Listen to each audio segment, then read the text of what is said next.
definitely weird to ask you guys to check out a, a clip that is just more of me talking. So hope you enjoyed that one as I just threw to myself. Very interesting. But let's get this first match underway. So I'm excited for this one because, as I mentioned, there is no real wiggle room for these players. Every win is going to be important. 4 weeks, mostly 2 matches a week. That's your lot. And that's going to decide whether you go in playoffs or whether you're fighting for your life as a Grandmaster full stop. Pavel versus Thijs. Yeah, and of course Pavel had one of the biggest stories going through last week, as he did have an opportunity to fight his way into the upper division if he were to do the most Pavel thing imaginable and have a terrible performance in the first 2 weeks of Swiss and then just come through and just win it all in week number 3. And genuinely we were hyping it up because it's something that he is capable of, right? Like on any given day, Pavel is a good enough, experienced enough, talented enough Hearthstone player to win any number of matches, sequence of matches, whatever needs to be done to get over the line. He is capable of it. We've seen it going all the way back to his World Championship win, where series after series he was completely up against the wall. We just started calling him the comeback kid because it seemed like every series he was like 0-3 down and then coming back to win a best of 7, I believe it was, back then. So he now sort of has that road in front of him again, where both of these players now do find himself in that lower division, in Division B, and they have what appears to be a long road ahead of them. But again, as mentioned, if they can finish in that top 4, then everything is looking rosy for them. Yeah, one thing I will say about Pavel is I think you can tell when Pavel's going to do well is when his deck lists look a little bit weird or maybe even a little bit old, I'll say. Because what he used to do as well was he would bring lists that were like initial versions of the archetype that he did well with beforehand and just play them again. You'd be like, oh, he's not got this new tech. And it's like, yeah, don't care, I'll just win. And it's something we saw happen multiple times throughout his career where his lineup would look kind of out of date and you just get the job done regardless. But here is maybe first talking point for me, Sol, is I see 2 Demon Hunters banned and not 2 Warriors banned, which is already a bit of a sideways attack from what I was expecting was the usual Warrior ban across the board. What do you think this plays out with as both players have the Mage, Warrior, Rogue, Demon Hunter lineup? Yeah, it is pretty interesting. I can imagine that the Mage is having an effect on this because I think in APAC we did see a lot of Warrior bans overall, but they're also seeing less Mage as their 4th deck. And the 4th deck dynamic is something that you'll hear us talk a lot about, I imagine, through these next few days because, as you saw in that graphic in the opening, Rogue, Warrior, and Demon Hunter are all very common. 16 or 15 out of 16 players, respectively, have brought each of those classes. Right. So the 4th deck is the one that really brings the twist into what your ban will be, what your targeting strategy will be, and then the trickle-down effect of like what tech cards do you want to play in your other decks to be supporting that idea as well. Yeah, and funnily enough, I was just glancing at Pavel's Warrior. We're not going to get too much into it now as we head into the Rogue mirror, but his Warrior, for example, is only running 1 Armor Smith. So, again, if there's ever a reason to get rid of the Demon Hunter, if you're worried about the sheer aggression, then it makes a little bit of sense. But let's get into game number 1. The emotes are flying. Round robin's kicked off. Division B match here. Pavel versus Thijs. Rogue on Rogue action. And are you a Pavel fan, Sottle? Because he is running the stealth package. You took the words right out of my mouth, Raven. Pavel knows what's up. None of this secret rogue malarkey. Straight onto the stealth rogue instead. Big fan. And meanwhile, Thijs running the secret package, which I think overall, I'm not sure if you agree with me or not, but overall, just the more popular and generally more played version is just the 2-1-1 secret package. So whether you think it's better or not doesn't matter, but I think the secret one is just more popular here for Thijs. Yeah, it is more popular, and it's also, if you like filter even by very high legend games on data tracking sites, it is actually slightly higher win rate as well. But generally, I believe that that's a dynamic that we've seen with secrets in just about every metagame ever. Yes. We've seen that Highlander hunters, for example, would run secrets, and the data on ladder would report that the secrets builds were better. But then when it came to like playoffs or whatever the top tier competition was at that point, the top players and the players who ended up doing very well were not running secrets because good players pick apart secrets better than bad players. And that's a dynamic that we see really accentuated with Hanar in this deck, where Hanar creates the most complex secret situations we have ever seen in Hearthstone. So 99% of the time, you make a horrible turn against whatever like set of secrets comes down from Hanar because it's just a mess. But I think over time, that effect will lessen as people sort of get better and better at playing around that. And that's why personally, I'm playing for the long game here. I think long term we're going to be seeing Stealth Rogue come out on top. Yeah, and just a small note on the build, I did mention the 2-1-1 secret split, which is normally 2 ambush, 1 bamboozle, 1 dirty tricks. Thijs actually playing 2-1-2, which is 2 ambush, 1 bamboozle, and 2 dirty tricks. We saw 1 just go off, but it just means there's 1 more in the deck to keep that card draw up.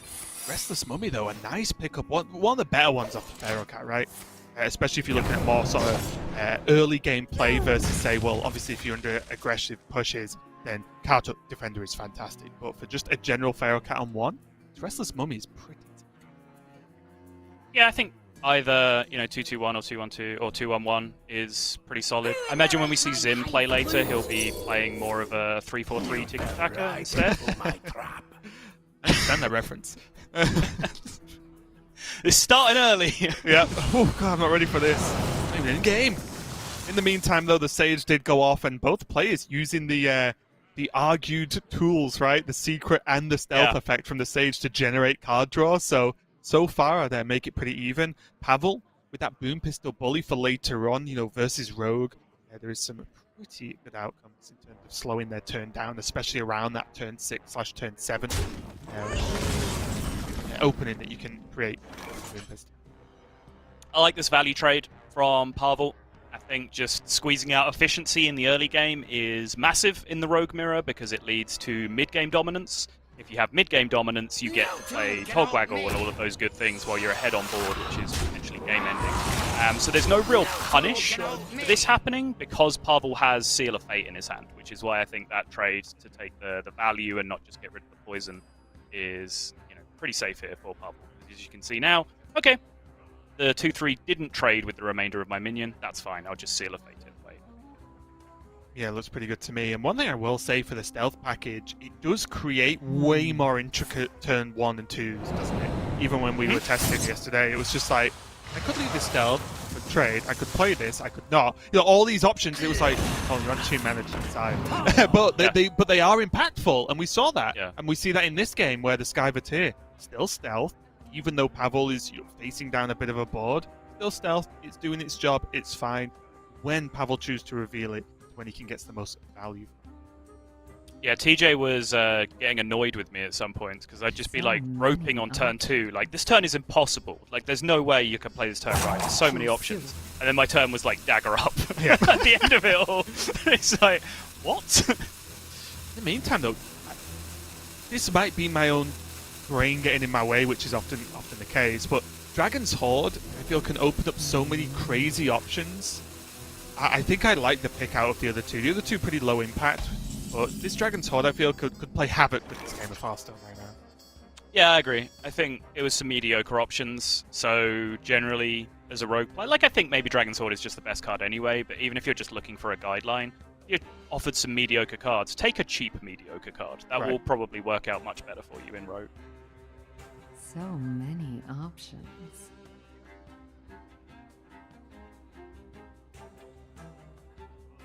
Field of Galakrond available for Thijs. Means he can get cooking on the Galakrond invoke, of course. He had other options with Praise Galakrond, Ambush, and so on, but now with 1 secret already used, 2 secrets already used, holding on to this Ambush doesn't seem so bad if he gets one of the, Blackjack Stunner, which is we've seen used to great effect in multiple matchups already, with just how cheap that combo is of not only sapping and making something to cost 2 more, but then having the follow-up of not only have you lost a tempo on board, you've also got to play now into a secret, which makes it even harder and it slows you down even more. So this Ambush, I feel like, doesn't need to go anywhere anytime soon. Ooh. Guardian, very solid in the rogue matchup. A little bit worse when you are playing against the secret deck because they have the ability to deal with it without having to target it with spells.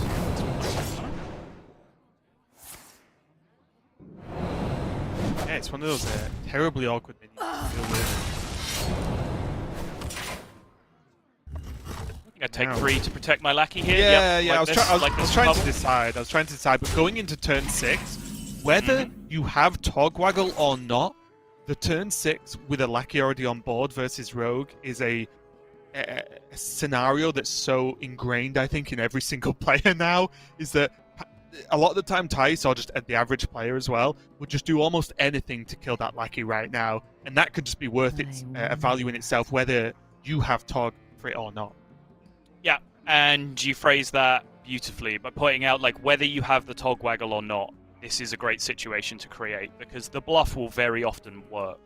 And often, also key to this situation is that Thijs does not have a dagger equipped right now, and it's on his 6-mana turn, so there's plenty of things that Thijs might want to do this turn, like play Kronks, for example, and draw his Galakron. Well, he can't do that, because he'll have to dagger down the 1/1. He can't play, if he already has Galakron in hand, and he wants to do like a turbo invoke turn, he can't go Shield of Galakron to praise Galakron, for example, because he would have to dagger up and dagger down the 1/1.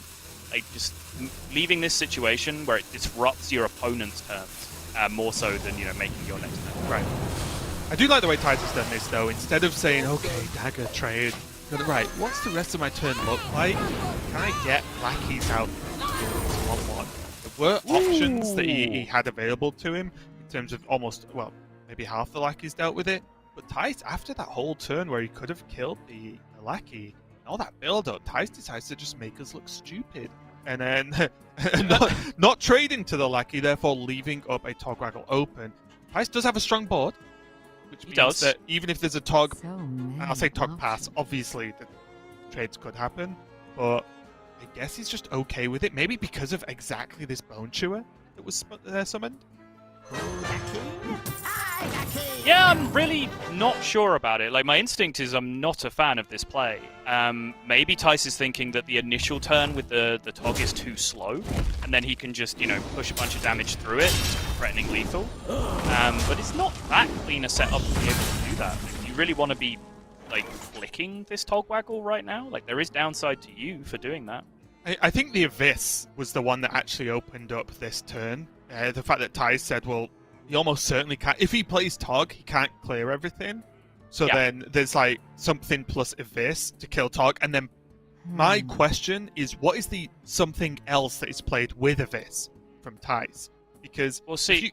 If he kills Togwaggle and ends the turn with like an extra 1/1 on his side, did he really gain that much by doing this?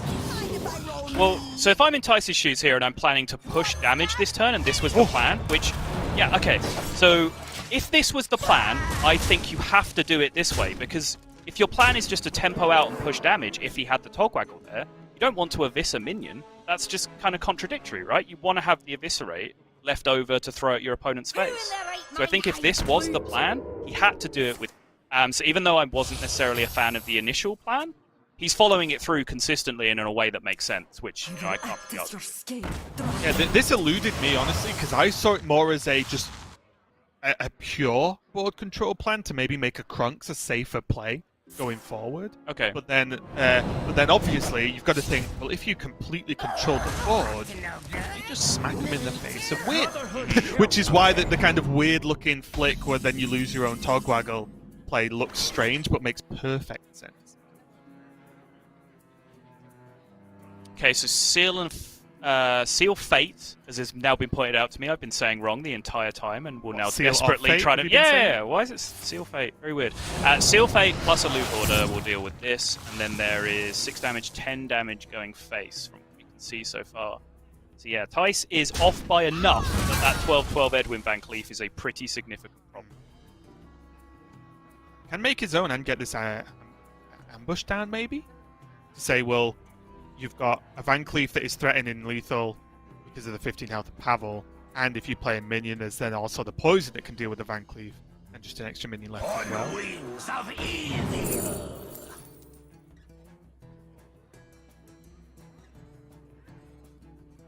On wings of evil. Yeah, depending on how he finishes his turn, would you have liked this over getting the ambush down? The Brotherhood shall prevail. So you want to, instead of the 2 Draconic Lackeys, you just play Ambush Edwin instead? Yeah, Edwin's smaller, but... Yeah, you have a 6/6 Edwin and sometimes a Poison guy instead. I mean, pretty often a Poison guy. Yeah, I mean, I can get down with that play for sure. Because the 6/6 still needs killing, right? Because Pavel's on 9. Yes. So you keep the Abyss, and also, I don't know if these dragons are ever going to do anything, or even the average dragon, or the best outcome. I don't know if they're ever really going to do too much in this game. So I don't know whether just the threat of the secret, and then, okay, well, I either don't play a minion, which is kind of good for Thijs, because that means the board's either the same or smaller. And if they do, there's a 2-3. I don't know. I feel like the secret's worth way more there. Yeah, I'm curious now whether Pavel might just try and hide behind like a Winged Guardian here. Now that he saw his 12/12 did not get Blackjack stunned, right? So he might feel like that's decent enough protection. Right. The problem is whether he can also then take enough damage off board to prevent like eviscerate lethal spot. Trades, then he certainly.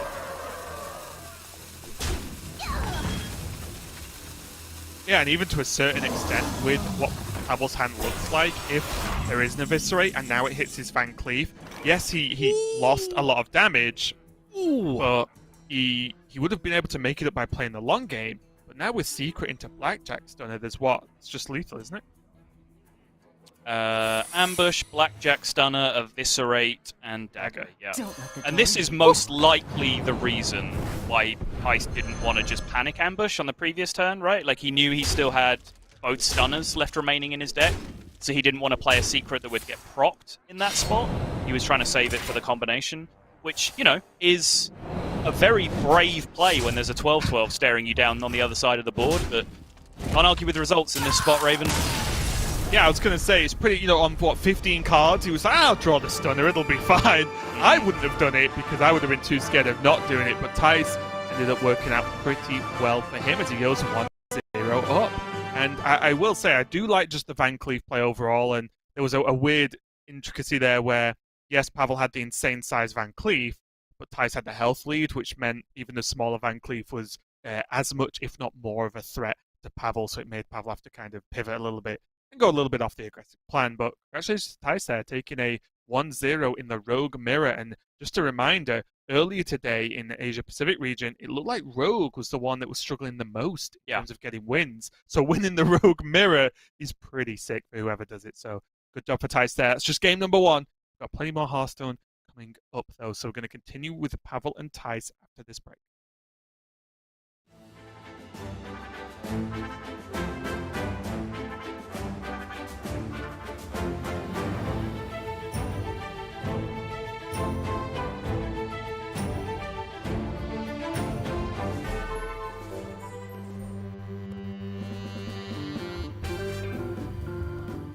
If I would have to describe myself in 3 words, that would be... I can be really...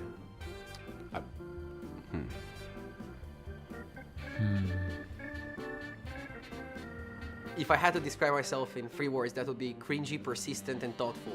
Try hard, shy, and patient. Try hard, patient, and motivate. I would say I'm very joyful, happy, awkward. I am over-ambitious, I can be really angry at sometimes, and I'm a clown. Kind, competitive, and calm. Calm, smart, and sleepy. Methodical, thoughtful, and British. 3 words? So I will describe myself as an Hearthstone player.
We are back and continuing with Pavel versus Thijs. Match 1 of the day here in the European Grandmasters, and it's a Division B match. So if you're keeping track of everything, Division B is the one where it has 2 auto-relegation spots if you finish 7th or 8th by the end of these 4 weeks. So every match counts here, Sol. And Thijs getting off to a good start in that Rogue Mirror as well. Yeah, and just with a really kind of clutch decision in like his macro line in the matchup, honestly. Like I kind of called it out, but it paid off big for him, honestly. Just the way that he decided to go aggressive and just essentially said to Pavel, yeah, go ahead, like play your power card. You know, I was very much under the impression that the power of Wondrous Wand is usually enough to stave off those kind of pushes when they come in the Rogue Mirror. Rogue Mirrors tend to go late now, like not fatiguey late, but still pretty late. And the push comes quite late, a lot later on than that most of the time. But yeah, Thijs totally recognized an aggressive position that he could take and ended that one very quickly. So well done to him. Yeah, one thing that's been very interesting to me in terms of just keeping up with not only Rogue Mirrors, but just Rogues in general. For some reason, I feel right now we see Crown way more often than we used to. And I feel like it's not, maybe not 50% one versus Crown, but it's something that comes up a lot, especially in the mirrors when it's much more late game sort of tempo play. Than it is raw, just card drawing value. But anyway, we're going to go into another mirror here, Sol, and it's a Sol special, this one, I'll call it, as it's the Highlander Mage mirror between Pavel and Thijs. So I've got Thijs' list in front of me, but I will say extremely standard. Well, there is the water elemental, I guess, but it's taken a few weeks, Raven, but the synergy is back because I have Pavel's list in front of me. Pretty much the same thing. There's a polymorph in here. There's barrier and flame ward as the secret package, which, you know, I would describe all 3 of those things as kind of flex spots, depending on what you're expecting. It's interesting, though, to be playing flame ward in a demon hunter ban strategy, though, because that is really the matchup for flame ward. A lot of the other times it's not as effective, and sort of part of the reason why we did see that slipping away a little bit for a week or 2 of GM play. yeah, maybe it just gets there either way, because if you're banning Demon Hunter, you're probably going to play against Warrior. I think it's very effective versus Warrior as well. So, although there are ways they can play around it with Rampage, but I think like a lot of the time post-skip a turn, you're looking at a pretty good play. Sure. Well, yep, this is the Highlander Mage. Mana Saber, pretty good key card there, and funnily enough, Thijs has got the spell version of Mana Saber called Wild Growth available to him as well after that Zephyrus on 2, but so far the game looks pretty even in terms of just what's in the hand as well. So I had to immediately shift my expectation. I've been forcing myself to play a good deal of Galakron Priest this week, just in preparation for thinking we might see some of it this week. And just the sight of that Solarian on board, I was immediately thinking Shadow Badness. Like, it just has to be done at some point. But obviously, no, this is a very, very different matchup. Or the, is it Mind Flayer as well that you can do, where it copies an enemy minion and death rattle it? Yep. Oh, the things you can do as Priest.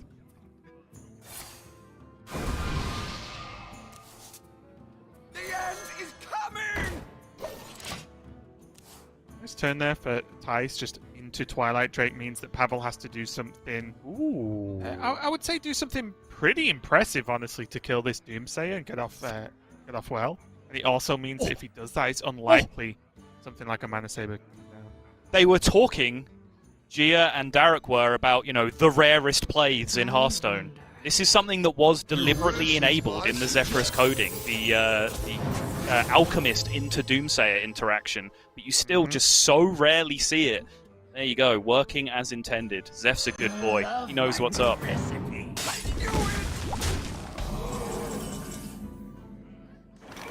Yeah, Thijs does have access to this rolling fireball, though, or the polymorph. He could maybe polymorph ping this turn and get away with a rolling fireball the turn after. Do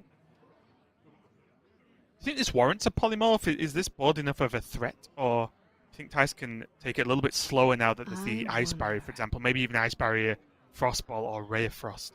Yeah, the barrier does give him a little bit of license. The big problem with this turn is that he doesn't have a Dragon Activator for his Malagos, because otherwise just like Malagos Ray of Frost, the Twilight Drake, for example, would have been like a really strong turn.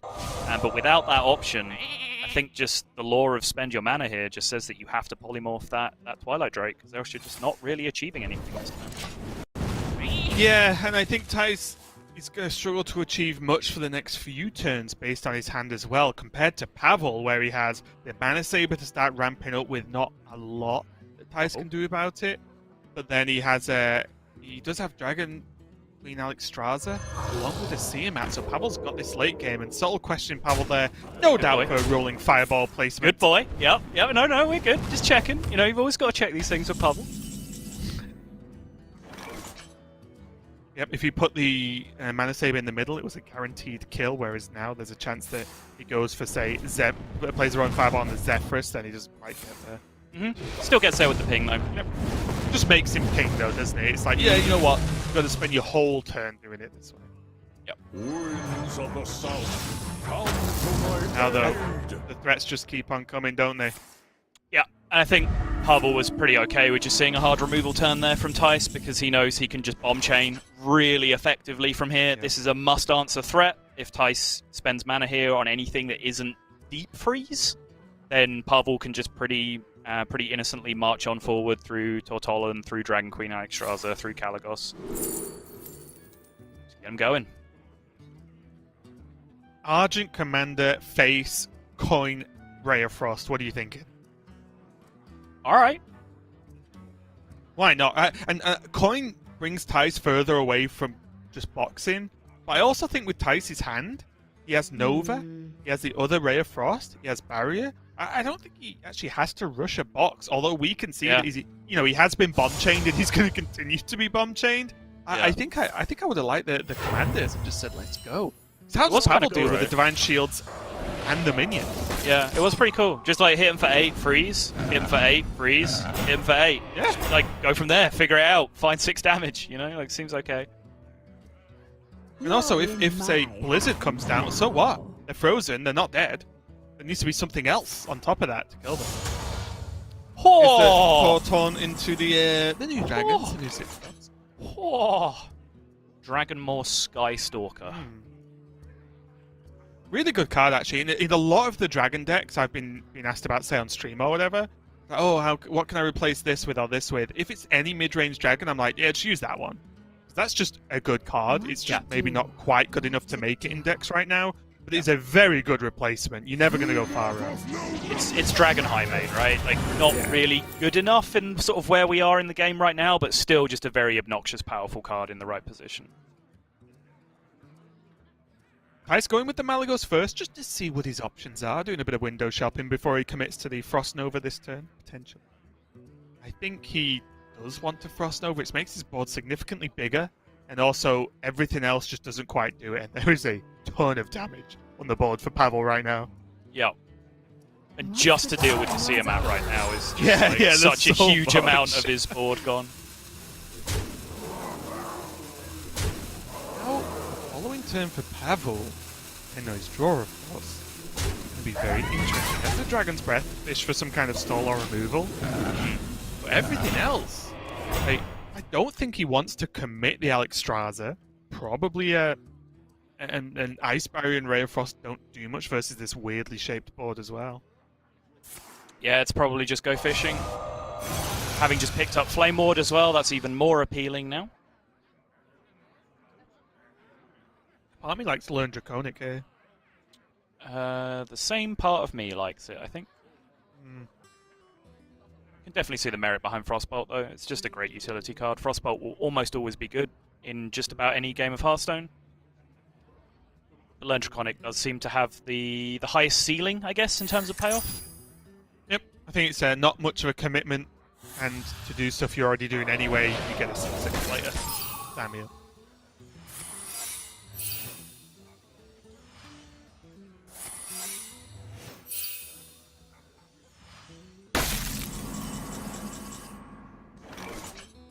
Okay.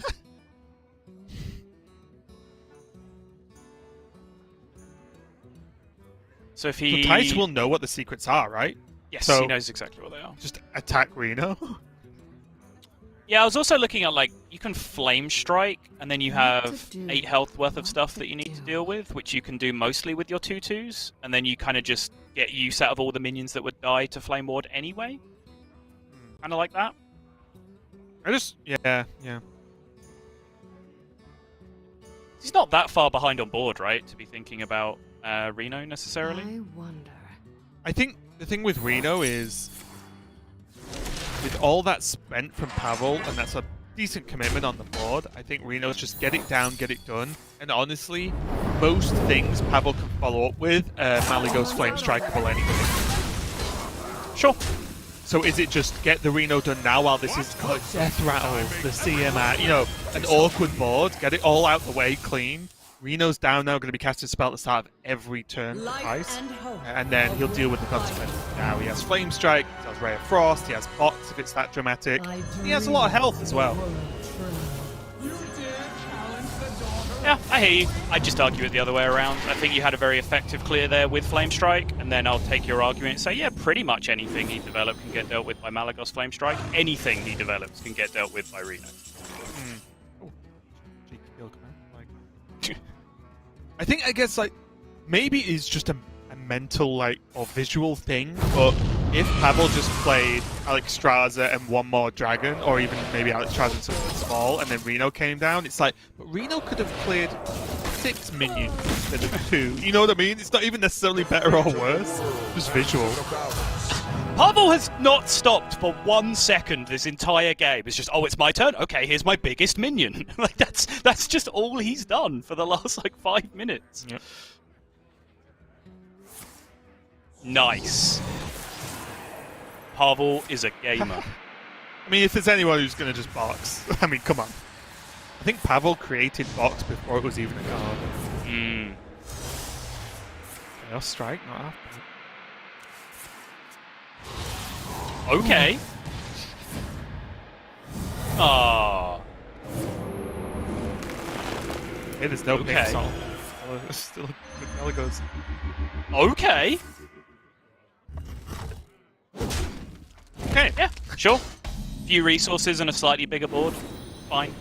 And also, he plot twisted away some pretty mediocre cards and got some good cards. He's still going to draw his other cards later on, so even just the plot twist there. The plot twist and him not ending the turn behind was pretty big. Nice doing it the old-fashioned way, though. I did enjoy the part of this game where we played Hearthstone Raven. Yeah.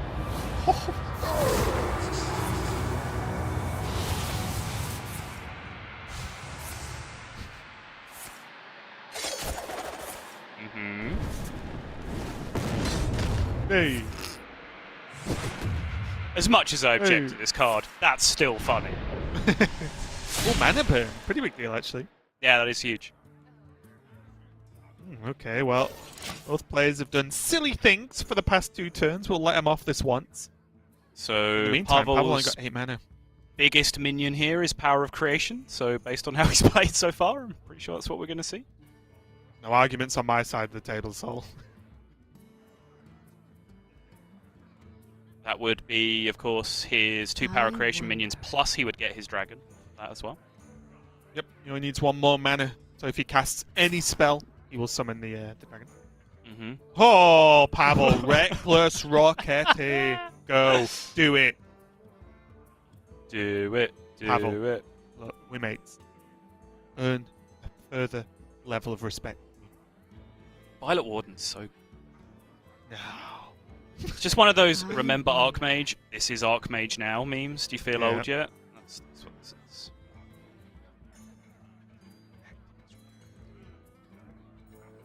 Violet Warden is just such a good Power Creation minion, though. Yeah. Having words later, Pavel? Like, I get it. He just has Alexstrasza in his hand, right? Like, he doesn't necessarily need to do little bits of damage here. Say little bits. 10 damage here. Yeah. Come on, 10! Wait, what happened? What did he cast? I missed it. Oh, Lay on Hands? He cast Lay on Hands, yeah. Not even on himself. Didn't even get the heal. He cast it on the middle Violet Warden. And that is a lot of health for Reno to clean up. He might need 3 of those magic miniguns. Because, that's big. Nice reading the card. Soto also reading the card in his Spectator card. He can actually go Tiamat. Wait. No, that's not what I wanted to do. Sorry? Wait, hang on. Oh, having I a thought I saw a moment, really Raven? good play and I've lost it. Where did you go, good play? Yeah, it's gone. Thought I had more time. It was Tiamat Rush something. Okay. Regardless, I do like him starting with the breath to see what else is cooking. It's going to have to be Blizzard, right? Soften up the health Blizzard- pool on the board. Exactly. Blizzard cuts 6 more off the board, so it's now down to 12.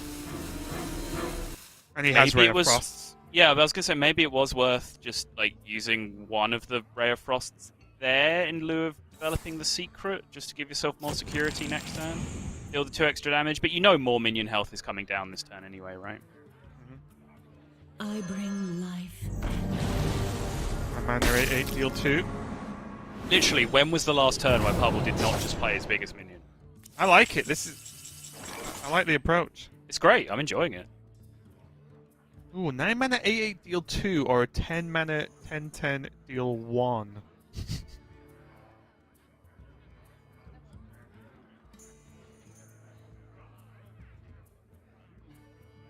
Winds of the south, come to my aid. He does have Ice Barrier, so this Alexstrasza attack from Pavel, if it goes face, is negated for a turn, Yeah, it's I guess. not happening anyway, right? I think this was the plan always for Thijs, was to do Rush Wind Fury and then use the double Ray of Frost after he discovered it. Does make a lot of sense. Thijs still on the back foot, and if there's something we've learned about Pavel this game is he's just going to drop another minion. Okay, the streak is over. This is not his biggest minion. I wanted him to drop Reno. Yeah, exactly.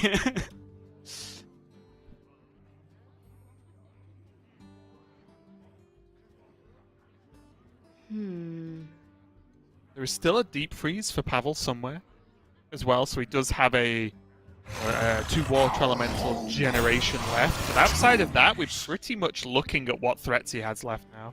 Mm-hmm. Is there trouble? Crucially, he does just have a thicker deck size overall, and Thijs, because of Thijs' extra card draw spells that have... Okay, That's a good one.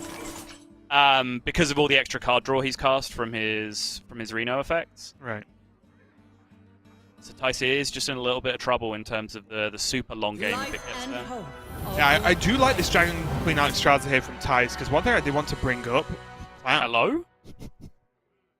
Okay, Thijs, the sickest 2 dragons. Yeah, never mind.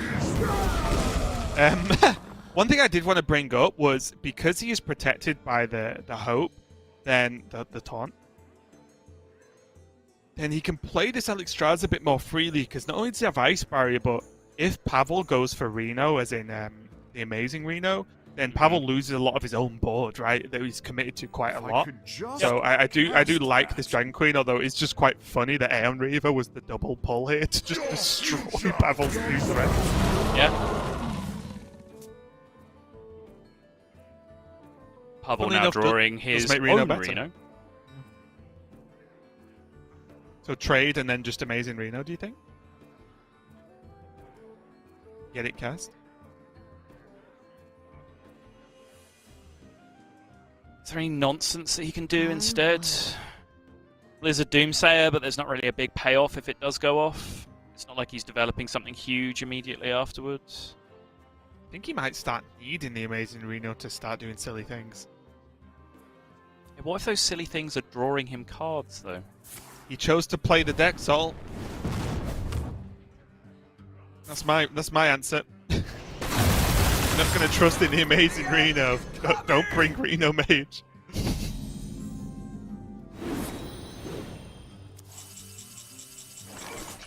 Okay, that fortunately for Thijs was 0 cards. It's him big and doing the work.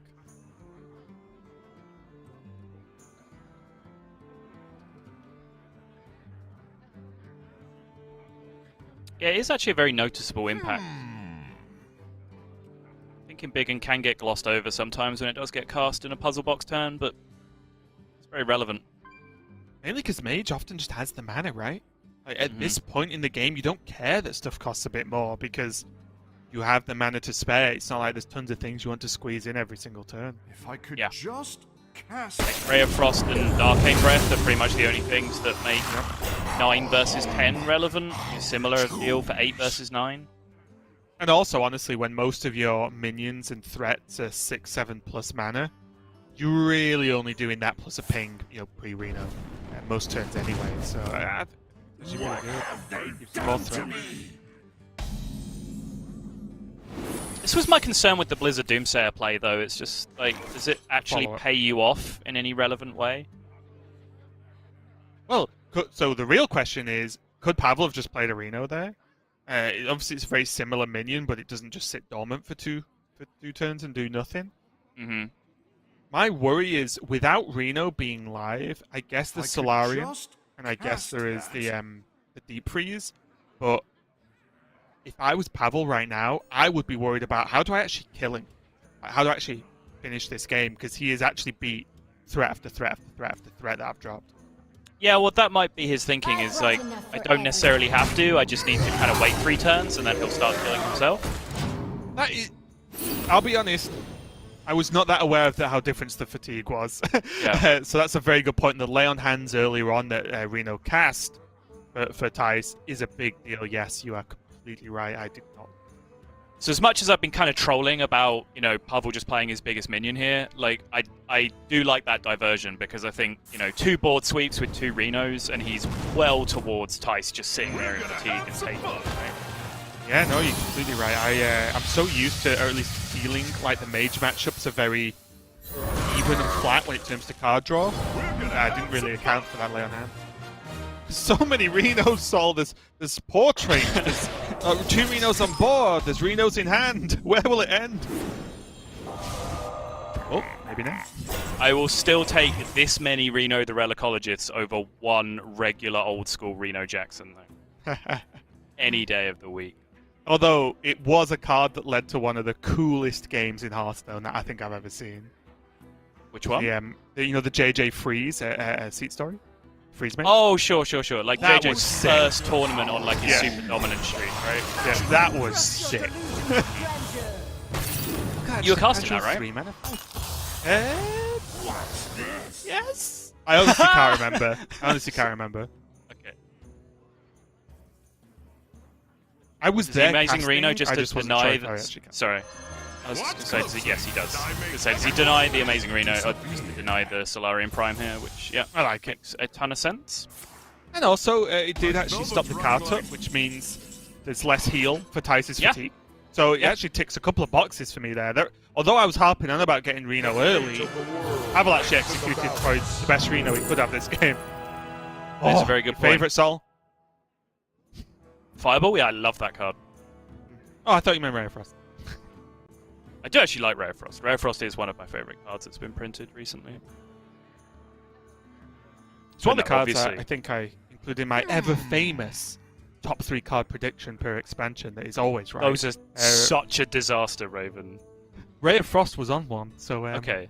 Do I really win? Is the question. You remember when you tweeted that like you thought the new Paladin set looked really sick and you were really excited to see it? The Paladin set, the cards are sick. It's just there's nothing to play with them. Yeah. So again, pretty sure I was right. The cards are cool. There's just no support. Okay. Oh, I love making those too. Deep Freeze well, outside of the Prime, of course. Deep Freeze, one of the last big pushes Pavel has in terms of minions. But as we mentioned, Pavel kind of got to the point now where he's less dropping the bombs and more just saying, actually, you're just going to die. And all he has to do is defend.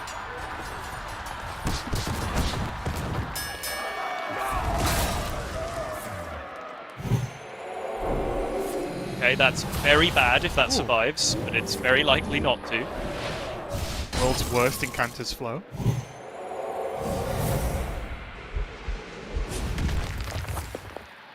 Ooh! Clench time, Raven. Uh-oh. Reno's there to clean it up. Thijs has got to kill that. 0 options.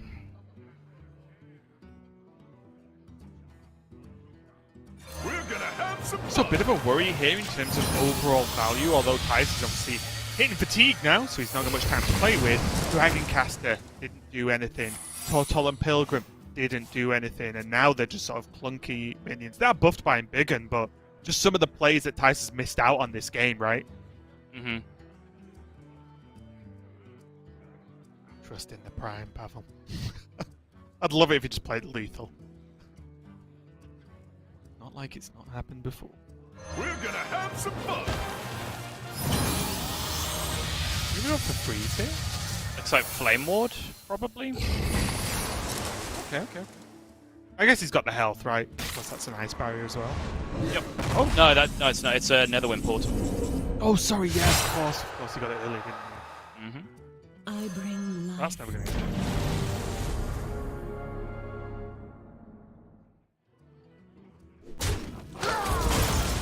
Now there's the polymorph that Pavel still has in hand. Completely negates the Alexstrasza. Obviously had its effect, dropping him to 15, but 17 is plenty of health when you can see Thijs is just taking tons of fatigue.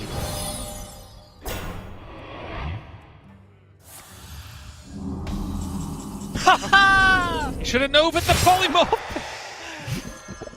Okay, that was great. Enjoyed that. Ready for the show.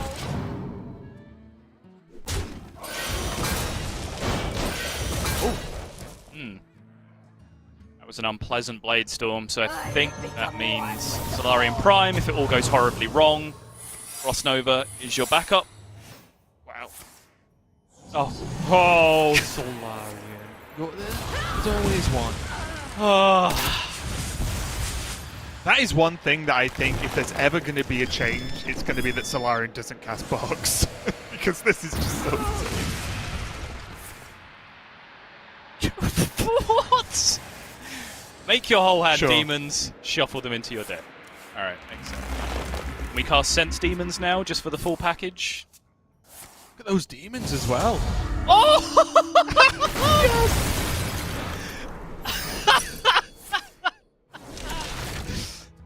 Ah. Mage is dumb.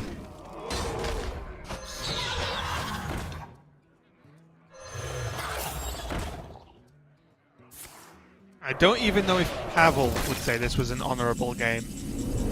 Honourable. Yes, something just happened. I'm still not really sure what.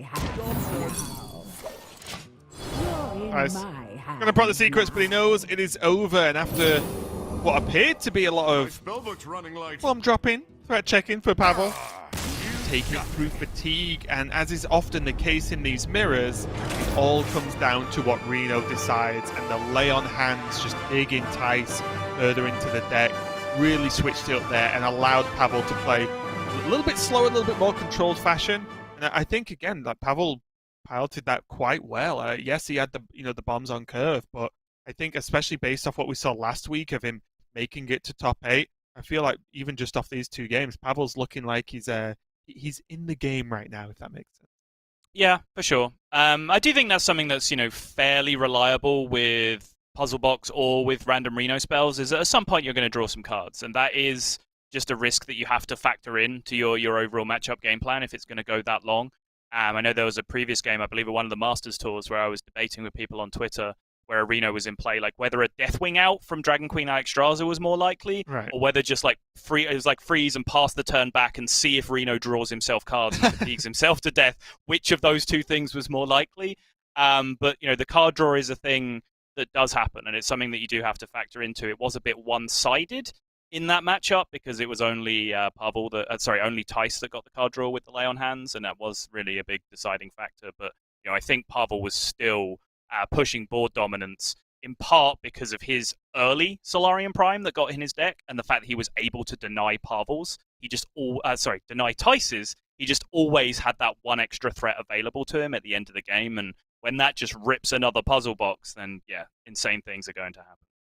Right, and also just to bear in mind, Thijs had his amazing Reno live way earlier than Pavel, and obviously the more turns that's live, the more chances you're going to get at getting some of these card draw effects.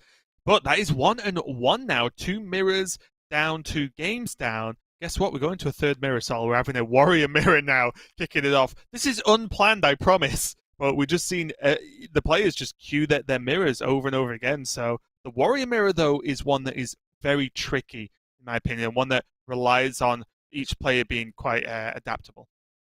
It's not Raven. No. It's not tricky.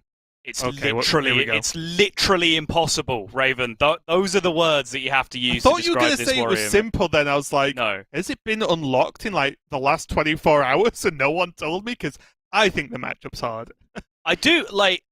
I think it's really, really great to see like the whole community is engaged with this warrior in such a way that like so many people are excited about it. You see so much like tech being posted on Twitter and so on, and like Meaty, for example, one of the best players from the UK, recently posted like a risky skipper cheat sheet. Like, should you do it in this situation? Should you do it in this situation? Which matchups is it good for, and when? That kind of thing.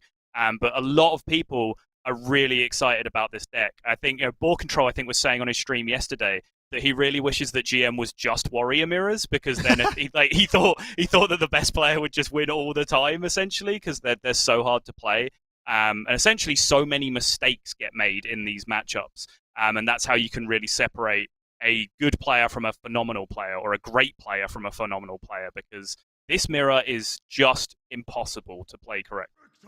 Yeah, and also it seems like the deck is impossible to make as well, because I feel like there are so many versions. I think we talked about this week 1, where we were saying that the final deck is not there yet. I think there's a lot of differences to make, and we see this now, the evolution of Grom Hellscream being played for both these players as well. And then across the pond in the Americas, I think Kargath is being played in the list, which is something I suggested to you a couple of weeks ago as well. So I think the deck's still got tons of different builds to go through. But for now, we're getting straight into it. Thijs on the bottom there does have access to that Battle Rage, and he's playing a risky skipper on turn 1, Sottle. What's going on? So point of contention number 1. Just how you're supposed to play this matchup from an extremely top-down level. Some players will tell you that the best way to play this matchup is to land a Rampage early, push early damage. Other players will tell you that the best way to play this matchup is just to build resources, to draw through your deck, and then to try and combo out your opponent later in the game. Thijs here, by playing that risky skipper, clearly intended strategy number 1. Where he was just going to inner rage, rampage his risky skipper on turn 2 and just start going in. But then he diverted because he drew the serpent egg on turn 2 instead, which of course is a much better target to be dropping all of those cards on, as well as his battle rage. But now that does start to look a little bit silly, because he just has this risky skipper on the board for no reason because of the egg draw. But when he made the plan, he didn't have that information. Yeah, and I feel like really to cast these games, we have to cast them in slow-mo about 5 times over to catch everything that's going on here. Because even then, for those of you who have played against this deck and saw, like, you know what Risky Skipper does, and it basically activates the deck, Pavel chose not to kill it and kill the egg instead. To stop, for example, Terran coming down and causing havoc, or the eggs being duplicated with an Inner Rage and a Bloodswan Mercenary. There are so many things to consider every single turn. As we just mentioned, pretty impossible to cast and play at this point. Thijs making the Serpent huge, and he can now set this Wallbringer very low. But again, is that right? If he does that, he's just missing 8 damage to the face. Yep. He also could have just used Inner Rage and used the Battle Rage to draw 2 cards instead. Yeah, I like pushing the damage here. Thijs clearly very much of the school that aggression is the way to go in this matchup. As I said, that is a huge point of divide in the community right now, and particularly now when some decks are starting to include a single copy or sometimes even 2 of Execute. This strategy that Thijs is going for does pay off a lot less, but I don't think Pavel is running any... No, he is running a single copy of Execute, in fact, yeah. One Execute, 1 Sky Raider, 1 Armor Smith. And 1 Grom, which is sort of a newer development that we haven't really talked about either. Most lists now are running Gromash Hellscream at the top of the curve as well. Yep. I think it's a great addition, honestly, because I think just having that easier way to push tons of damage from hand is pretty huge in a lot of matchups. Because one thing I think a lot of players do to try and beat this deck is just say, I'm just going to clear the board and keep it clear. Then I'll never die. And the other combos of Korkron Elites into Bloodswans require many cards in hand, which you can see on the other side of the board, right? You can see if your opponent's got tons of cards. But if they've just got a couple, and it happens to be Grom and you just die, then that's very difficult, if not impossible. Thijs looks like he's going to make this one a quick one with that Bloodsworn Mercenary off the top, though. These Serpents are causing havoc, and just not a lot Pavel can do about it. Nope. Battle Rage for 2 can find and execute, but that only deals with one of the problems.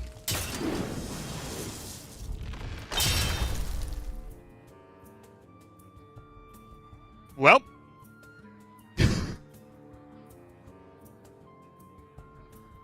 And again, probably, if you play on ladder, see this deck a lot, this game, from Thijs' side, probably not a strategy you really ever see. On your average side of game. Just risky skipper on one, drop an egg, make it big go. I think a lot of players are going for a more combo style that you mentioned earlier, Saul, as opposed to the base style that you also play.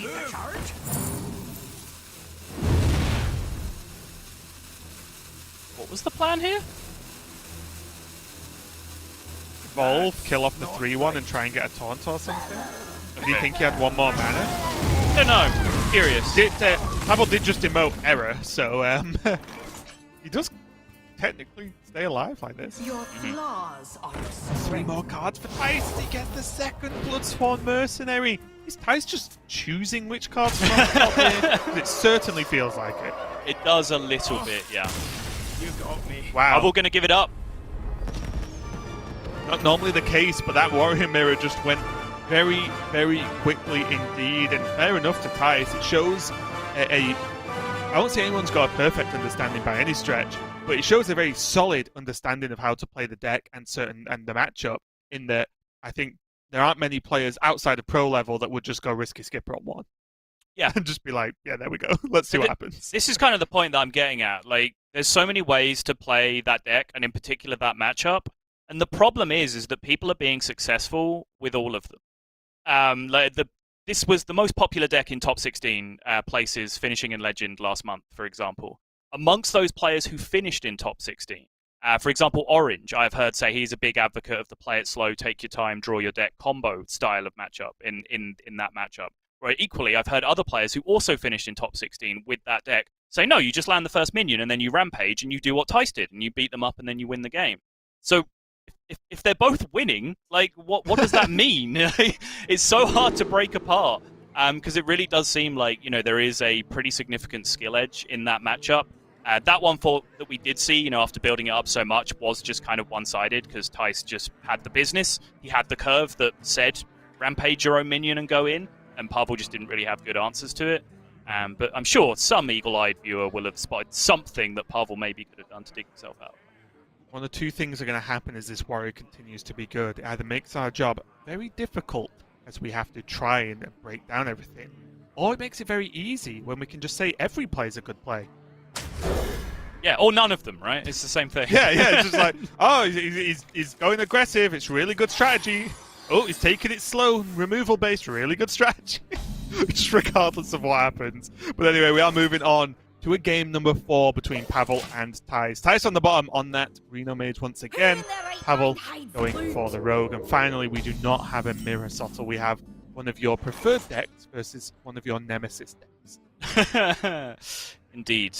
Pavel does have the strong curve as well. Greyheart Sage on 3 alongside any of the 4 stealth minions is one of the key openings you're looking for with this deck, especially when it's against sort of less aggressive decks like you're seeing here with the Mage, just making sure you get nice and high on resources nice and early. You don't need to be worried about backstabbing things or seal of fating things early on. Play your game plan, draw your cards, make sure that you are dominating the mid-game. Yeah, and I think it's important that Thijs, on his side, looks for a way to just swing the game round, because I feel that once the Mage has got control of the board in those, say, turn 5 to 8, potentially, then it gets a lot harder for the player who's on the Rogue side to actually remove some of these minions, because they're normally either high health, weird death rattles have been summoned, say, through Power of Creation, or Box has had its fun by then. So I think it is important that Pavel just gets a lot together early on. Like he has now Van Cleave, he has the Togwaggle to set up, he has some ways to he has like Praise Calicron, for example, to like end active. So it's definitely a tough one for both these players, I feel. Pavel looks like he is just going to make 6-6 Edwin right now. Home in the shadows. Now he's backstabbed his own minion. He's a bit committed to it. I guess the decision he was waiting on there was Pharaoh Cat or Spy Mistress. Was it always important to do that and not necessarily use the Praise Galakron and push a bit more damage? I don't think so, no. I was a little bit curious about seeing the 6-6 this early. Obviously, you know, Big Edwin early on is one of the classic win conditions for Rogue against slower decks. That's been true for as long as we've played Hearthstone. But it does seem to leave his turns just a little bit dry unless he starts drawing very well off the top here. And the Edwin was only getting bigger when he had 2 1-drops in his hand, when he had Praise Galakron, which was generating a Lackey and so on. He can draw Shadow Step at any point, which is a card he's still playing, which I'm a big fan of. The rogue lists I was playing in testing for this were predominantly without Shadow Step, which I think is a mistake. So yeah, I'm curious. I think maybe that Edwin had a bigger payoff later on. Let's see how it plays out here. Is the Solarian going to come down for Thijs? Not too much of a surprise him not using the Twilight Drake, because what this does is have his Dragoncaster activated next turn if he so chooses. So Thijs at the moment could realistically Dragoncaster into Blizzard, especially with that setup putting Van Cleef to 2. So it looks like at least that's Thijs' plan A, unless something dramatically changes this turn.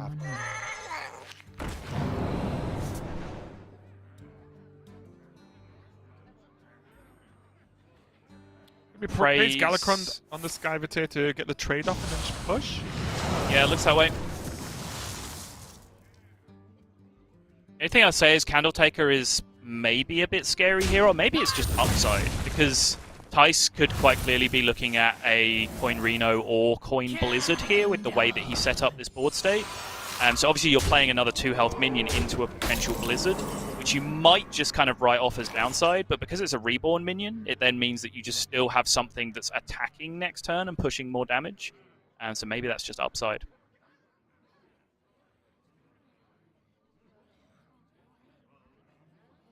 And now I wonder if it's actually Coin Blizzard, then Dragoncaster Deep Freeze the refill.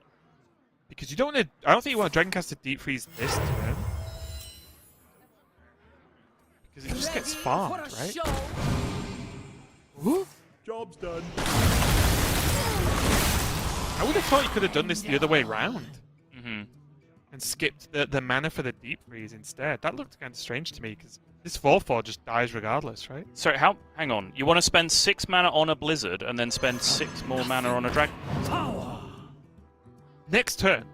Oh, I see. So Coin Blizzard, stop, and then have the Dragoncaster skip the mana for the Deep Freeze on the refill from Pavel.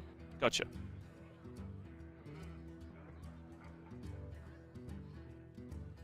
It's just that because he could have done Blizzard regardless, he didn't need the Dragoncaster for it. Yeah. I feel like the Dragoncaster being farmed by this Candletaker just already just means that it didn't do as much. And now suddenly the Deep Freeze is a way away, and look at Thijs' hand. Does have Rusty Raider and a Ray of Frost, but it doesn't look like his next turn is really back.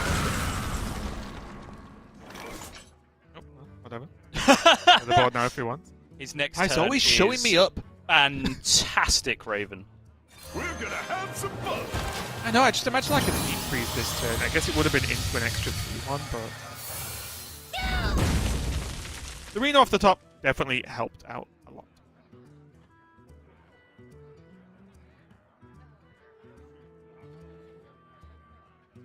Flick might just help out a lot here. Pavel has a really big decision to make as to whether he wants to lose tempo here to just have the huge payoff of the Heist Baron Togwaggle, or whether he wants to keep on pushing with the Flick instead.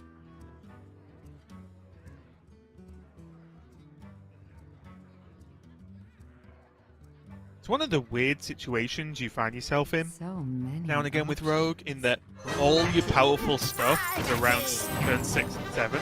And if you have it in hand at once, it is a hard decision. Sometimes the hard decisions are not only when you've got bad stuff to work with, but when you've got tons of good stuff to work with, right? Because now, is Pavel going to do Galakron? Is he going to go Wand and see what happens? Is he going to not play this Draconid he got? You know, there are a lot of options here.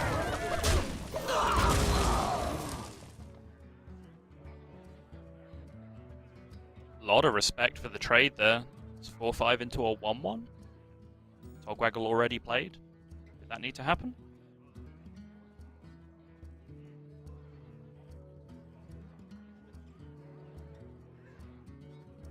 So know, is many options. Is he ever like scared of Shadow Step for just the big value plays? Yeah, maybe. So Pavel's not even playing. Why am I so bad at card names? 5 mana, 5/4 duplicate rush guy. Faceless Corrupted. Faceless Corrupted.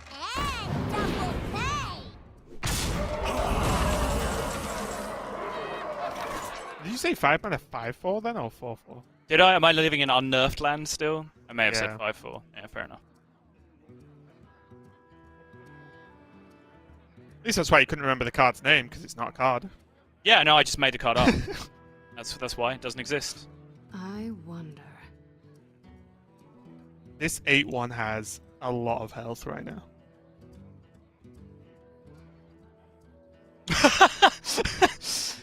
Yep. Makes sense if you think about it. Yeah, no, I can't really argue with that statement. Yes. So it's technically true. I wonder. I wonder if this is just Tortolan. So that's power of creation, right? Best case, he might get something good to trade into it. Worst case, he has a board and he just trades the Reno anyway. He does, yeah. He still has power of creation. He still has puzzle box. I wonder. So funny. It does Don't look really you weird. swing at me, 1/1! Yeah.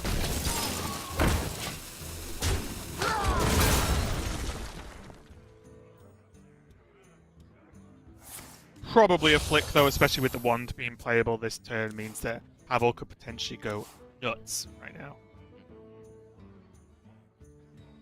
Not the wildest zero-cost draws, but I will say with Flick, Galakron, Kronks, Tog, you know, all that already been done with, and frankly, right? There's not many actual good draws in the deck left. Yeah, and I'm usually pretty happy, especially when there's a Galakron in the hand already. If you just see Invoke cards coming out off the wand, like I think you just have to be happy with that, all things considered. So with the Devoted Maniac and with the Seal Fate as well, he's up to 3. And the weapon, I feel, in this matchup is actually quite a big deal. It is, yeah. Because you do want to actually end the game, and Mage may have too many great ways to heal right now. Thijs having the Twilight Drake go down, rolling Fireball to clear the board. Pretty clean, not too flashy, but gets the job done, so. I do think, though, now what we always have to keep in mind, I feel like I'm using it a lot lately, is the Krunks, Shadow Step, Krunks, X, you know, whatever, finisher.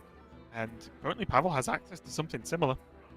He has even more if he wants to Shadow Step in terms of just this Kobold Lackey, but also has an Eviscerate. So I think I'd love to see Pavel just drop the Galakron this turn. Yeah, he's starting to get to the point where drawing more cards might end up being a small problem for him, but I think he's still just about in that comfort zone. For as long as he can make himself hand space, he's kind of chilling. And honestly, regardless of what he draws from Galakron, he can just play it, right? It's getting to that point where it doesn't really matter. Oh, zero cost boom pistol bully. That's so huge. Blocks off the Rustied Raider, blocks off Tortolan Pilgrim in terms of the cards that Thijs has, but most importantly, Reno. Doesn't block off the Rusty Raider, right? Battle Cry gain 4 attack this time? Oh, yeah, okay, it does. It's playable, sure. Sure, Raven, you win this round. Don't lie to the viewers, Subtle. Look, that's green. Ooh, though, honestly. Technically, this Acidic Swampooze is playable as well. Let's just play that while we're at it. What to do? Ice Barrier and Ray of Frost, though, could be enough, especially just because Thijs has drawn that Solarium Prime, and if there's ever a card that's going to dig him out of this situation, it might be Prime, but next. Yeah, problem is, Pavel is playing the good card that I was talking about earlier. Shadow Step is just, like, the best utility card in the game. I wanted to go, I don't think Greyheart Sage is really going to Oh, much here, so. Greyheart Sage is just going to crush him. Look, I get it's active, and I get you like the card, but come on. Yeah. I mean, even just the damage on board, Boom Pistol Bully's just there, right? It's just 5 damage. Never mind anything else. Well, now actually, now that he's gonna now, add it. yeah, exactly. Now that he's checked the secret, he just has Kronk step Kronks. Yeah. And he is golden. Absolute killer there, and the boom pistol just made the game there for Pavel right at the end. He got the aggressive approach down with that Galakron along with the weapon. Did have the Kronk's Shadow Step active for this kind of play, or damage from hand. But most importantly, Thijs could not Solarian. He could not Tortolan into bots for a chance. None of that could happen. Pavel evens up the series 2-2. A close one though. That I think just without that boom pistol, the game could have looked very different. Yeah, but I think Pavel understood the spot that he was in as well, and he recognized he can go digging. At that point, he hadn't drawn it, so if he emptied out his hand, he had a pretty good chance of just hitting the boom pistol bully that turn, along with enough power to just really threaten behind it. And then with the backup of that Shadow Step, yes, we eventually just saw it being used for lethal with Kronks instead, but even if it wasn't, Pavel can basically just take another completely free turn with Shadow Stepping his boom pistol bully and just playing it again. So Pavel had that game pretty much well checkmated towards the end there. As long as he hit that boom pistol bully and it wasn't one of his last 3 or 4 cards or whatever it was, he was in good spot.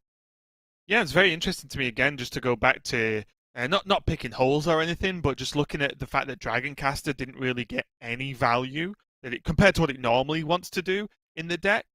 Just having been a 4/4 to go along with the Blizzard that was played anyway. So again, I wonder if that was any bigger, or maybe if he waited to get some more use out of it, it would have been a bit of a different story. But anyway, 2-2 now for these players, and it's going to be Pavel's Warrior.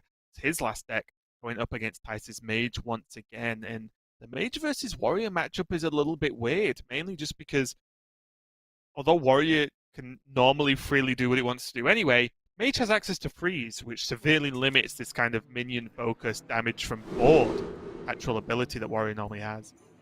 It does, but Warrior does still have the ability to benefit from a board that's frozen. They can still do powerful things like Battle Rage and draw a bunch of cards that, if their minions are injured and frozen, fine, they're happy with that. They can still make one of their frozen minions big and then copy it the turn after, because that can prevent, freeze one turn, like Blizzard into Reno, like 1-2 punches on a big board, for example. Because you can just push too much health too early for them to deal with that kind of method. So it is kind of a very swingy matchup back and forth. Like, both decks do have good counterplay against what the other is trying to do. Well, let's get into it. Terran Gorefiend, available for Pavel a little bit later on, but nothing too crazy so far. Not normally a target for the Warmaw Challenger, so it's normally just a 1/10. Comes down half the time. Important as well that Thijs does have this Ooze in hand. Even this Zephyrus as well, which we didn't really get to see last game.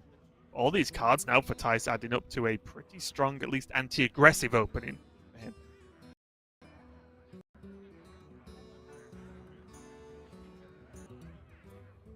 Thijs in 2 minds about the early Zephyrus here. Your wish is my suggestion. It's a tough call. Although Zephyrus on 2 is maybe the most common time we ever see it. At least in a consistent spot. But it gets the ramp, but Zephyrus against these boards is so good normally with the brawl. Like the early clears are normally pretty powerful, so it'll be interesting to see what the payoff from this ramp versus what he could have done with Zephyrus if he needed it in a bit of a clutch situation. Yeah. I was the first, I just don't know, honestly, Saul. I just don't know if Zephyrus on 2 is good against this deck. I think with Dragoncaster Reno in my hand, I probably would have gone for the Wild Growth as well. Okay.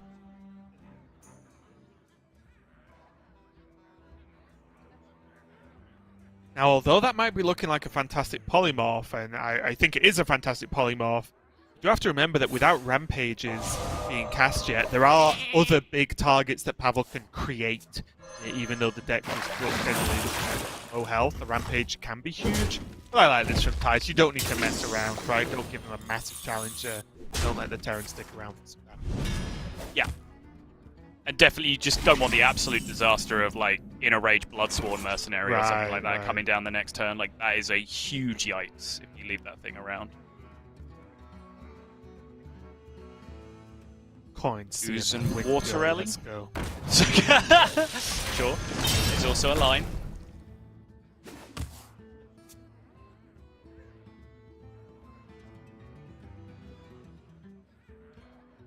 Facing down a water elemental is actually very frustrating. Although the weapon is gone, just the fact that you can just say no to any minion is pretty good. And also just the attack and health of the water elemental makes it a really good shape to deal with a lot of the warrior minions.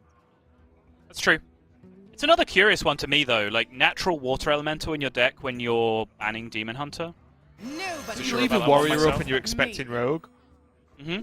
So it still does stuff. And arguably, maybe Thijs was expecting some Highlander Hunter as well to help out with the scam hammer, as people like to call it. It sounds like what you're saying is if Water Elemental's a good card against all those decks, you should always be playing Water Elemental. That's just the meta you've described essentially, right? I would. We've named like never, every deck. Yeah, I would never be upset someone running a Water Elemental and a Highlander Mage. I think the card's just always good. It just gets outshone, I think, by like flashier cards. I don't know. Okay. The problem is like, I mean, I'm just gonna check Thijs' list. Okay, he's still running Mana Saber. What to do? They're running Twilight Drake as a polymorph. He's just got a lot of 4 slots, right? Mm-hmm. We're gonna have some fun. Is he gonna get his Reno back? Time runs out on me. Ooh. Yeah, pretty comfortably the worst outcome for Thijs there, I think. Drink your blood. Eat your flesh.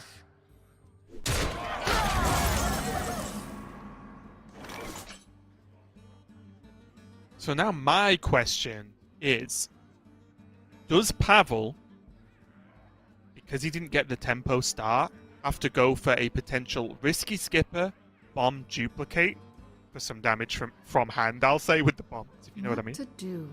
And then either lean on Corcoran Copy or Grom for a finisher? Does he just have to forgo like board control in the normal sense now? Because I feel like it's very late in the game and Pavel does not have anything to work with. So before I answer that question directly, first off I want to say that I think in big part as to why Thijs is on the front foot right now and like being the aggressor is that he ramped and got access to all of this mana so quickly and is being able to play like huge threats that Pavel's having to react to. But in answer to your question, I think the big problem with doing that is, are you going to get to a combo finisher if you don't use this risky skipper to battle rage with? That's going to be a big problem, right? If you use it to like push a little bit of damage with bombs, well then you're just sort of drawing one card a turn and it has to be a Bloodsworn Mercenary exactly to pay off the Corcoran Elite. So I imagine Pavel is going to try and squeeze this out for as long as possible, waiting for a battle rage to just draw his deck. Yeah, yeah, that's true, Yeah, I didn't necessarily mean he had to skip her right now for the bombs, but just a plan to get some damage, because it feels like at this point in the game, sticking a minion to hit face against the mage is going to be very difficult. Thijs now just has his like, free reign, almost, doesn't he? Could just freeze the just deep freeze the egg, trade away the Corcoran, because you don't want to leave Corcoran on the board to be copied, and just go, right? Wind Fury, Divine Shield, Tiamat, Ray of Frost, Corcoran. Hit him in the head. I'm not too upset by that either. Thoughts? I mean, I wanted to coin Tiamat out earlier on. But no, yeah, Tiamat actually... What, and just flip the table and say, actually, now you have to... Time runs out on me. Ooh, okay. Oh. Dude, I hate this subtle now. No win. Sorry, what's this? I honestly, like, I'm suggesting my play just for a laugh, essentially, but I don't actually like it that much. Like, you leave too many minions up, I think, which is always a danger against Warrior. As I was saying before, like, even if you freeze them, Pavel can just pay that off with Battle Rage or huge copies or whatever else. So I think dealing with it with Asphalt is a lot more sensible. But I do think maybe this could have been a more aggressive Tiamat. It's one of the reasons I like Deep Freeze, because you just trade the 5/5 into the Corcoran, the 5/5 still lives.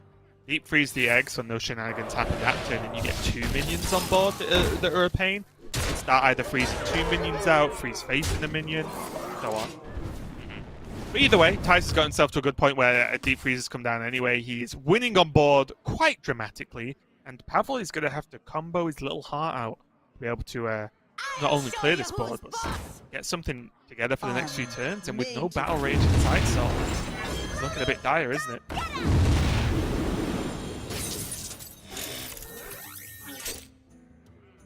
Not even a rampage for this risky skipper to be able to just keep it going. Nope. Thijs has played this very securely, I would say, though, because instead of going for the aggression with the Tiamat, I think what Thijs has done is given credit to the hand of Pavel as being like the second Korkron and an inner rage and a rampage, and like maybe he's just waiting for the Bloodsworn mercenary. So that's why he wanted Divine Shield Taunt instead, most likely, is to kind of cut away that huge burst damage combo out from Pavel. Which now, coincidentally, is exactly Pavel's hand. That is pretty much the out that Pavel is now exclusively waiting for. Yeah, Thijs quite easily Dragon cast a Blizzard into Water Elemental here and not feel too bad about it. Yeah, maybe you want to play another healthy Water Elemental first, because the bomb isn't going to kill it if it hits that. Maybe you just want one big 6 health minion down at the end so second skipper doesn't deal with you. Yeah, I think personally I would lean towards the one bigger. Purely because you know there's only a skipper there, and at this point I think Thijs can really, going off the back of what you mentioned, sit there and go, what do I actually even lose to right now? Well, now that his taunt got hit for 4, the answer to that is was that things. One turn.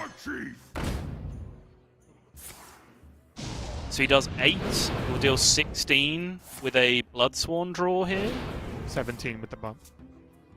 Well, I was thinking if the bomb could trade and then get like 4 to face for lethal or whatever else, but it...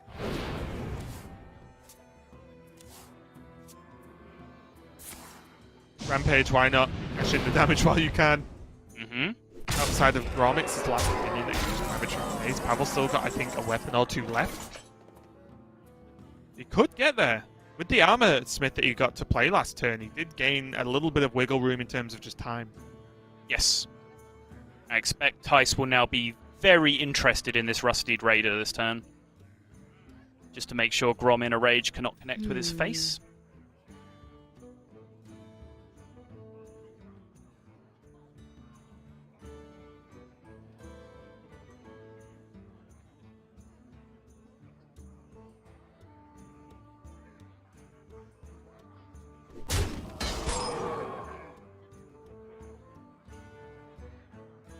There's essentially 2 ways to do this. You can push more damage and risk losing a significant amount of health on your Raider. Woohoo! Or you can push less damage and have a guaranteed healthy Rusted Raider at the end. But, 5-7 versus 5-8, not a big deal. Most of the time the bomb isn't going to hit exactly your Rusted Raider here. I really like Rare Frost here. Rare Frost, go face. Thijs probably wants to end this game pretty soon. Don't want to take this any slower. Sure. And there's no real punish, right? Because he has Nova next turn. Not if the game ends in 1 turn, no. Over time, maybe, but still kind of unlikely. Yep. And just in case you were maybe a bit newer to the game, if that Bloodsworn mercenary copies the Korkron, it is frozen, so it doesn't. So many direct choices.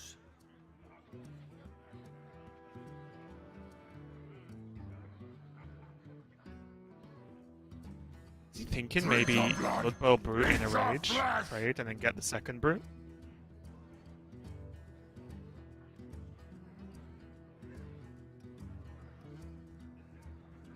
Does look strong. Ooh. I was also looking at Serpent Egg in a rage copy, but the problem is I think Pavel really needs to hold that in a rage for a Grom to hit. I gotta move. Yeah, that's the big sticking point right now, right? Yeah. He's just gonna go Bloodsworn. Fair enough. This makes sense. Because we can see from Thijs' side, if it's just Nova and he doesn't have lethal, then Rob still kills him, right? Dragon draw? No dragon draw, but Ice Barrier is huge. You can see the nod from Thijs as well, recognizing how huge it was. Damage pushed, Ice Barrier played, effective 15 health, Grom in a rage, not enough. Outs limited for Pavel. And also bear in mind, I mentioned earlier on in the day, but Pavel only running one Armor Smith in his list, which means that he's already used it, so it's not as if there's a chance somehow he could like Armor Smith and gain tons of armor to survive longer to get to Grom and deal extra damage. So Thijs there just about managed to get the win secured. He is going to not only win that game, but he is going to take the series. The first one of the day and the first one of Division B. 3-2 over Pavel for all the millions of Thijs fans in the world. No doubt they're extremely happy to see him take first match. As we mentioned, there's only 4 weeks of round robin, and every single win matters here. So big win for Thijs. Yeah, huge and really well played, I think, overall. I have quibbles at most with the things that he was doing, and in most of those situations, his line, at least in the world of results, seemed to work out really, really well for him. So it's always a pleasure to watch Thijs play. I think bastion of the community that he is. There are very few people that can do it all as well as Thijs does in Hearthstone right now, because he really, really does do everything. Yep, really impressive run overall. Let's take a look at the schedule and give you a bit of an update on what's going on today here in the European Grandmasters. As is always the case, Asia Pacific has already played out, and then we'll be following up with Americas much later on today. But we've got 3 more matches left. We've got Yala versus Ball Control coming up next, followed by Swizz versus Psycho. And then finally for today, Zim versus Viper. Only 4 matches for us today, but we'll bring in you 5 for the next 2 days as well. So if you're worried, you think, oh, Charles does that like actually, hey guys, don't worry, we'll make up for it tomorrow, I promise. Yeah, and I was actually alerted by Boar himself that apparently this is just how every iteration of Grandmasters starts, because Boar played Yala in the first game of Season 2 in Grandmasters last year, the first game of the Week 1 Swiss, and the first game of the Week 3 Swiss. And now they're playing against each other in their first match in the round-robin stage of Season 3, I guess, if you want to look at it that way. This is just apparently the first game of just every new stage of GM. It's just Yala versus Boar. Yeah, it's just the opening appointment, isn't it? It's like, oh yeah, so we booked in for next week, same again. It's like when you get your hair cut, it's like, well, do you want to book again? Yeah, 3